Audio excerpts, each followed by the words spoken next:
God told me to give it to you and the three sons if they want it. I think because he listened to the voice of God, I think that our relationship began to go in a good direction. In 1991 was when my parents decided to go into the ministry full-time. That's what kind of boosted their adventure, their next chapter in life, and what they have worked to build in Guatemala. So they were not in the business during the 1990s. I do recall, though, that when we made the decision to go into the pet care industry, the dog grooming industry, at first glance, it appeared that we were going to work a lot less hours. Little did we know that we were just scratching the surface, because so many businesses around the country were going to be wanting what we had. And so we probably went from working 15-hour days to 17-hour days. When I was probably in 7th, 8th, 9th grade, we had moved to Chesterfield. And that was right around the time that my parents closed up Winslow. Yeah, we went from the Yellow Barn, and then somewhere in there we went to my dad's house. Our basement became our offices, our workspace, and our garage was now our warehouse for our product. The neighbors didn't appreciate that we were running a business out of it, but we had no money to rent a building or anything. That's why we moved out of the barn, because the barn was like $700 a month, and my dad's house was free. I didn't like going in, installing these shampoo systems, climbing underneath the tub for 2 to 3 hours, and people are bathing their dog on top of you. But I do remember that when I would go out, I would take more and more shampoo in the car with me, because I didn't like the shampoo systems. I knew that if I could sell more shampoo than the systems ever brought in, we could start moving towards that shampoo end. My wife will say that I'm a germaphobe, that I like things clean, sanitized, and perfect.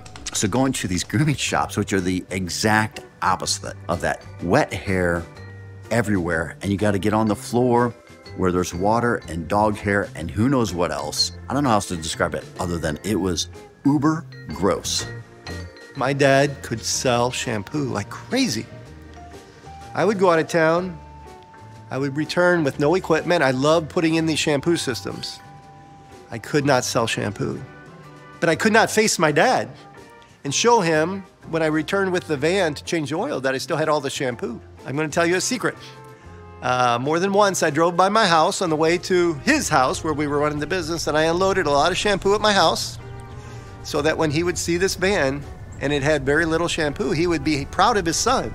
I was bringing shampoo back into our little garage warehouse. But Ted Kent, if you've ever seen the movie, the very original Jurassic Park, with the old guy with the gray hair and the white hat and the mustache, that was Ted Kent. He had the handlebars. He was the quintessential old British man.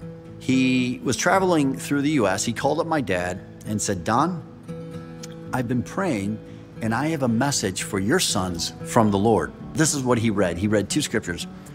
The first one, I think, was out of Exodus. The second one was Deuteronomy 8. But he said this: "Sons, if you will treat your customers with honesty, you will give them an honest product, and you won't cheat people, and you'll use honest scales, this is what the Lord will do for you. He will give you the finest products and the finest packaging. He'll give you the finest marketing and the finest management in your industry in this nation. Let me pray for you." And he prayed, he got up and he walked out. And you know what? That stuck with me, because in the early days, I remember one time I was in charge of filling these gallon bottles of shampoo. I'm a mathematician, so I'm doing the math and I'm thinking, you know what?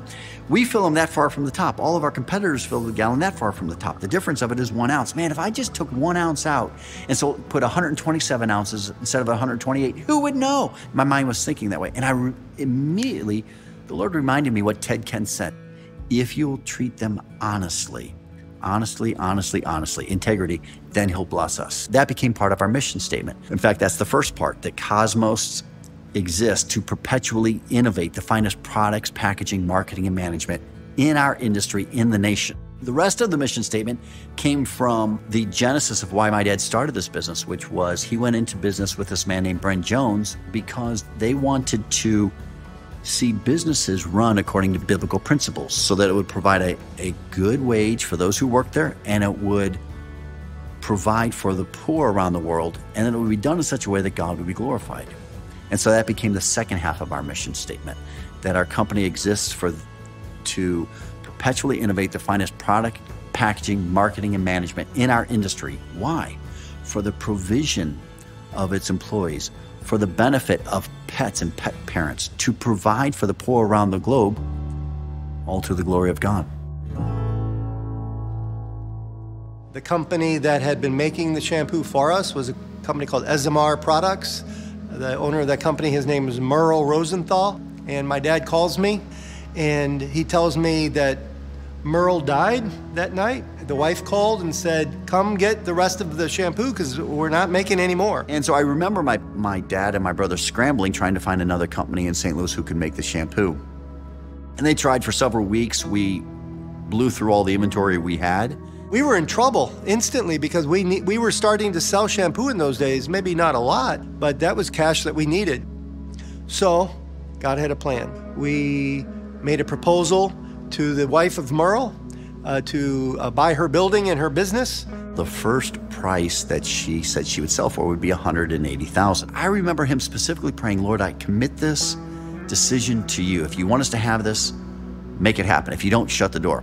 And I recall he made the phone call and came back to Don and said, she changed her mind. She wants $200,000 now. And so it was kind of like clearly shutting the door. With it came a little miracle by the name of Marie Okremovich.